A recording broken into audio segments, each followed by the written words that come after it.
Okay, so if you're studying sociology, you're basically training to be a detective, right? A detective of human behavior. You're learning how to see the patterns nobody else sees, how to question the obvious, and really get what makes us all tick. But how do you turn that into an actual job? Well, today we're cracking the code on a career where you get paid to do exactly that. Yes, the classic question. Every sociology student gets asked this, and let's be real, you've probably asked it yourself a few times. It can feel a little fuzzy trying to connect what you're learning in the classroom to a real-world career path. But what if I told you there's a super direct, in-demand career that's practically built for your unique way of seeing the world? That's right. The exact skills you're building to understand social groups and cultural trends, those are the very same skills that companies are desperate for to drive their business. So yeah, it's time to think about trading that ivory tower for the corner office. So who is this modern-day detective I'm talking about? Well, meet the market research analyst. This is the job where your sociology degree isn't just a nice to have, it's your competitive advantage. It's where you get to solve the real-world puzzles of why people do what they do. Now, the official definition, from the Bureau of Labor Statistics, sounds a little dry. It says analysts study what people want, who's going to buy it, and what they're willing to pay. And yeah, that's the basic function. But here's the thing, that's just the what. A sociology degree gives you the tools for the much more important question, the why. This job isn't really about spreadsheets and sales figures.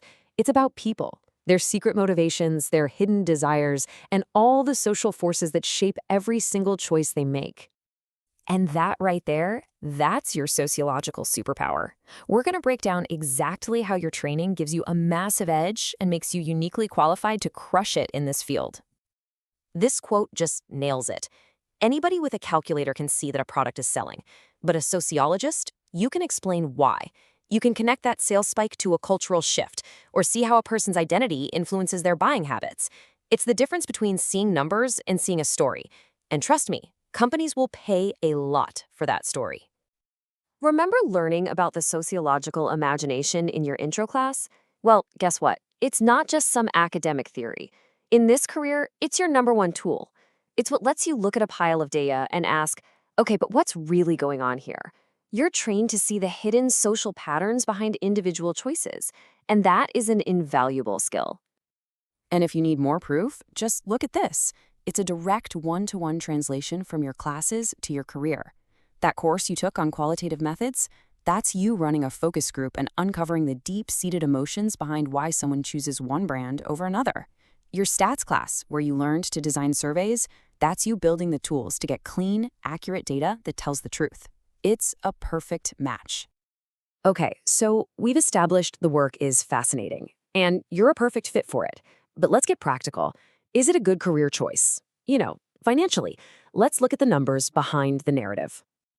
First up, the salary. The median pay for a market research analyst in 2024 was almost $77,000. That's way higher than the median for all jobs.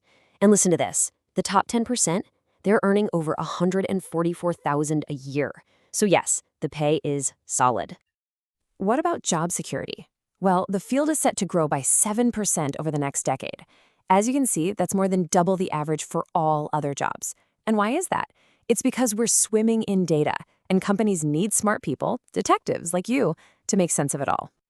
And that growth means one thing, opportunity. We're talking about an average of 87,200 job openings every single year for the next 10 years. The demand is absolutely there, and it's not going anywhere. All right, so the money's good, the jobs are there, but will you actually be happy? This is where it gets really interesting. If you look online, you might see some reports with pretty low satisfaction scores. But then, a much bigger study found that 62% of analysts are very or completely satisfied, which is fantastic. So what's the deal with this paradox? So what gives? It turns out it's not about the job itself, it's about the workplace. The research is super clear on this. When analysts have a chance to learn and grow, when they have good coworkers and supportive bosses, they love their jobs. So the big takeaway here is that you have the power. The key is finding the right employer for you. So you're in. You see the fit, you see the potential, you see the payoff. So what's next? How do you actually get from your dorm room to that corner office? Let's lay out your mission. Here's your 4-step action plan, and you can start on it today. First, build out your skill set. don't shy away from those stats and business analytics courses. Second, get your hands dirty with internships. There's no substitute for real-world experience. Third, get to know the tools of the trade, software like SPSS or Tableau. And fourth, and maybe most importantly, just stay curious. This field is always changing, so commit to always learning. Look, you are already building the mind of a detective. You have that sociological imagination that lets you see the world in a way most people can't. This career is a chance to take that superpower and use it to solve some of the most fascinating puzzles out there. So the only real question left is, are you ready to start solving?